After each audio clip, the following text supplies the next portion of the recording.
A drug can make pain go quiet, fear disappear, energy explode, or reality start bending. But the real story is much darker than that. Because the moment a drug enters the brain, your normal communication system starts getting chemically disrupted in real time. This is Thinkoria, where big ideas change how you see reality. To understand what drugs do, you first have to understand what your brain is doing when no drug is there. Your brain is a signaling machine. Billions of cells are constantly sending messages. Move, stop, feel fear, feel calm, pay attention. Remember this, ignore that. Those messages are carried by chemicals called neurotransmitters. They are the language of the brain. Dopamine, serotonin, GABA, glutamate, endorphins, different signals, different jobs, different effects. So here is the key idea. Drugs do not create a separate reality from nothing. They interfere with the chemical language your brain already uses to build reality in the first place. And that is why drugs can feel so powerful. Some mimic natural brain chemicals. Some block them. Some flood the system. Some stop signals from being cleared away. But the result is the same. Normal communication gets distorted. Here is where it gets strange. The brain does not experience drugs as just a feeling. It experiences them as chemistry-changing perception, emotion, motivation, pain, memory, and decision-making all at once. That is why different drugs can create radically different effects. Some speed the system up, some slow it down, some numb pain, some alter perception, some blur memory, some weaken self-control. Stimulants push toward more activity and drive. Depressants slow the central nervous system. Opioids reduce pain but can suppress breathing. Psychedelics alter sensory processing and meaning. The important thing is not the label, it is the mechanism. Different drugs hit different receptors, different circuits, and different brain functions. That is why the risks are not all the same. But for many drugs, one system matters more than almost everything else: the reward system. And at the center of that story is dopamine.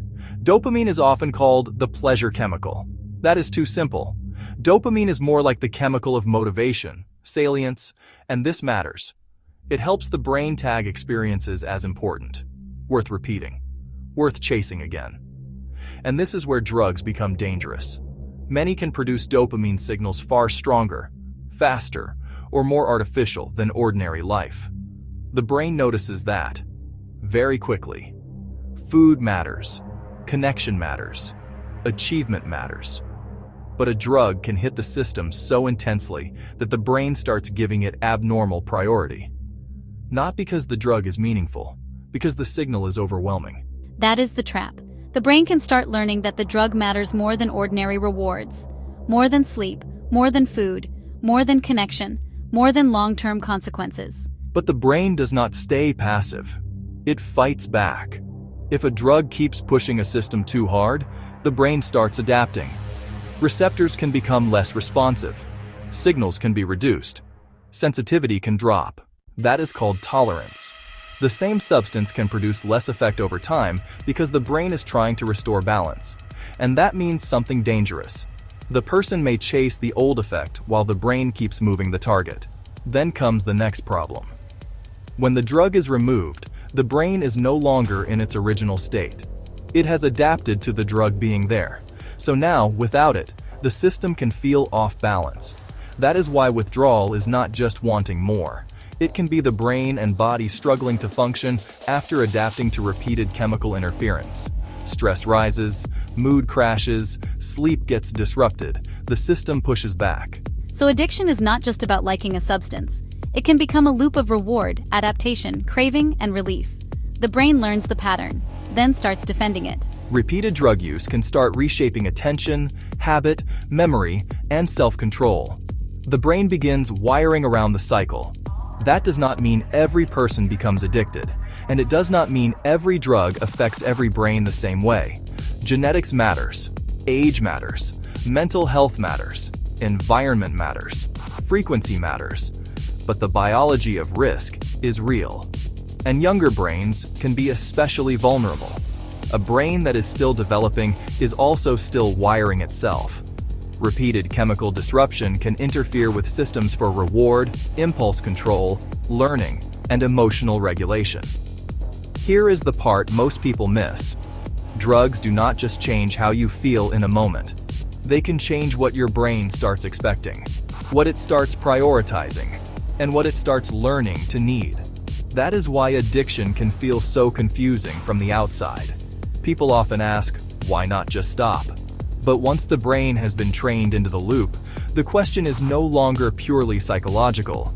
It is biological. The system itself has been altered.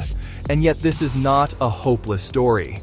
The same brain that can be trained into harmful patterns can also be retrained out of them. Recovery is difficult, slow, uneven, but the brain is plastic. It can change.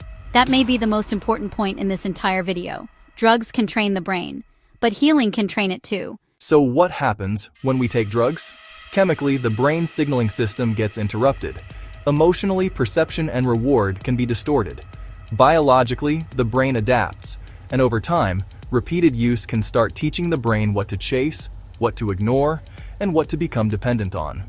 That is why this topic is bigger than intoxication, bigger than one high, bigger than one bad choice, because drugs do not just affect a moment.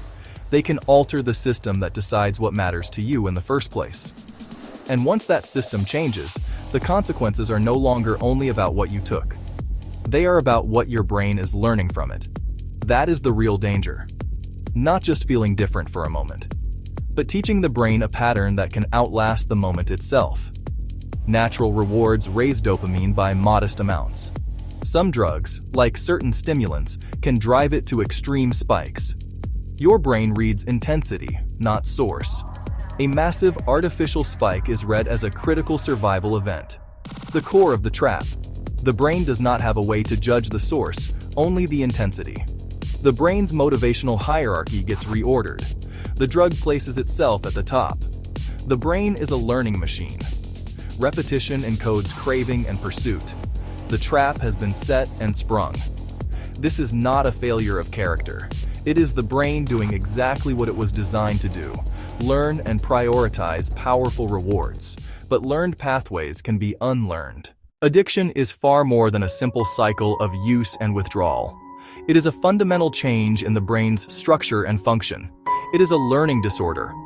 Over time, the repeated loop of intense reward, desperate craving, and temporary relief physically rewires the brain. Paths tied to seeking and using become stronger, faster, more deeply ingrained, like superhighways, while healthier choices become narrow, neglected roads. The prefrontal cortex, judgment, decision-making, impulse control, can become weakened. Meanwhile, habit, emotion, and memory systems become hypersensitized to drug cues. The brain has been trained to react, not to think. This is why we must move beyond the idea that addiction is a matter of willpower alone. Asking someone to just stop is like asking a person with a broken compass to navigate out of a forest. The brain itself has been altered to prioritize the drug. Addiction is not a moral failure. It is a rewiring of reward, memory, and choice, so that the behavior becomes learned and automatic. The story does not have to end in that rewired state. The most remarkable quality of the brain is its plasticity. It can change. The same powerful mechanisms that carved addiction can carve new paths. Recovery is the slow, deliberate process of teaching the brain a new way to live. It is about building new roads and letting the old superhighways fade. Healing begins with stopping the chemical disruption and creating stability so the brain can find balance again. Therapy, especially cognitive behavioral therapy, helps identify triggers and patterns, providing tools to manage cravings and build healthier strategies.